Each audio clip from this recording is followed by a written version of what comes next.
जय हिंद दोस्तों, कैसे आप सब? उम्मीद करता हूँ आप सब अच्छे होंगे। दोस्तों कल रात ही न्यूज़ आई है। अमेरिका ने डोनाल्ड ट्रंप राष्ट्रपति अमेरिका के उन्होंने अमेरिकन नेवी को आदेश दिया है कि अमेरिका नेवी के 2 सबमरीन को रशिया के पास डिप्लॉय कर दिया है और अब ये न्यूक्लियर जो वॉर है उसका खतरा फिर से बन गया है।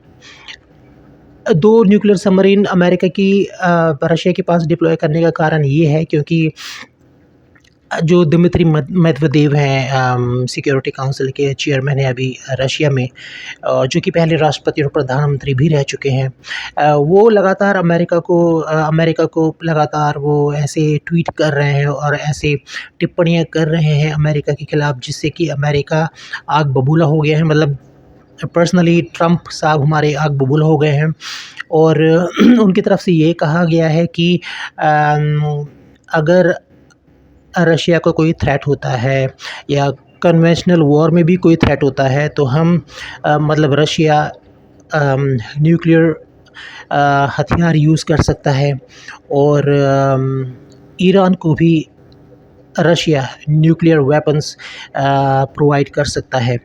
तो अमेरिका अब और भी बहुत सारी टिप्पणियाँ उनकी तरफ से अमेरिका के लिए की गई हैं और डोनाल्ड ट्रंप तो इसमें बहुत नाखुश हैं। वैसे ही उनका आजकल मूड बहुत ख़राब है।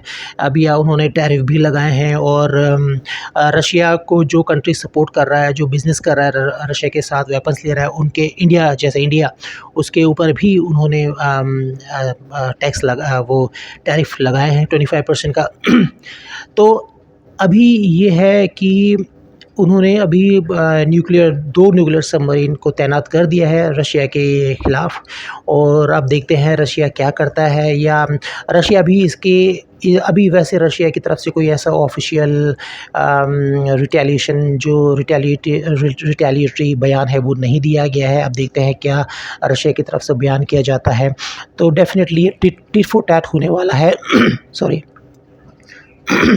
डेफ़िनेटली ये टिट फॉर टैट होने वाला है। अगर अमेरिका ने रशिया के आसपास न्यूक्लियर सबमरीन तैनात किए हैं तो रशिया भी डेफ़िनेटली कुछ न कुछ करेगा और अपने न्यूक्लियर सबमरीन वो भी या कुछ न कुछ वो भी अमेरिका के आसपास के एरियाज़ में समुद्र में तैनात करेगा। तो ये बहुत बड़ी प्रॉब्लम है। अमेरिका ने ट्रंप ने 8 अगस्त तक का बताया जा रहा है कि रशिया को अल्टीमेटम दिया है। अल्टीमेटम ये है कि वो 8 अगस्त तक अमेरिका चाहता है कि रशिया यूक्रेन के साथ कोई डील कर ले, एग्रीमेंट कर ले, सीज़ फायर कर ले। अगर ऐसा नहीं करता है रशिया तो रशिया के खिलाफ़ सख्त कार्रवाई की जाएगी। हो सकता है मतलब अमेरिका तो यूक्रेन को बहुत घातक हथियार तो देगा ही और शायद वो अमेरिका पे बताया जा रहा है कि डायरेक्ट हमला भी कर सकता है। तो वैसे जिसकी चांसेस बहुत कम है, लेकिन हाँ ऐसे उसके अमेरिका के जो स्टेप्स हैं वो यही बता रहे हैं। तो ये अगर ऐसा होगा तो बहुत बड़ी प्रॉब्लम्स हो सकती हैं और रशिया भी जो चुप नहीं बैठने वाला, उसके पास भी अमेरिका से ज़्यादा ही न्यूक्लियर वेपन्स हैं। तो और ये ना एक बार ऐसा पहले भी हुआ था जब 1962 में क्यूबन क्राइसिस, जिसमें रशिया ने अपनी मिसाइल से क्यूबा में भी तैनात कर दिए थे अमेरिका के बिल्कुल पास। तो ये 14 डेज़ तक वो 1962 में एक बार ऐसा हुआ था, आपने पढ़ा होगा।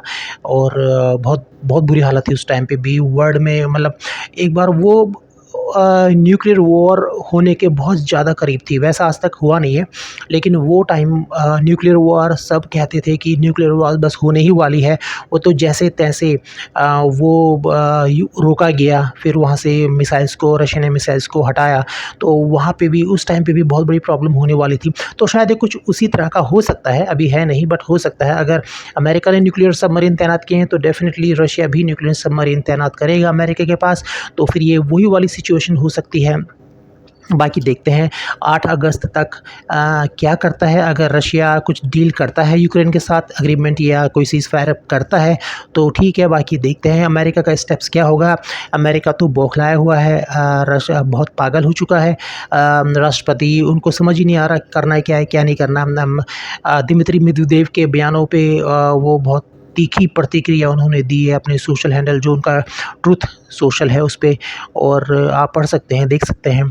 तो बाकी ट्रेड वॉर तो चल ही रही है और अभी देखते हैं क्या होने वाला है। बस अभी के लिए इतना ही, बाकी और कोई अपडेट आएगी तो डेफ़िनेटली आपके साथ शेयर करूँगा। तब तक के लिए थैंक यू। अगर आपको चैनल अच्छा लगा तो उसको लाइक कीजिएगा, शेयर कीजिएगा, सब्सक्राइब भी कीजिएगा। Thank you, bye bye, have a great day.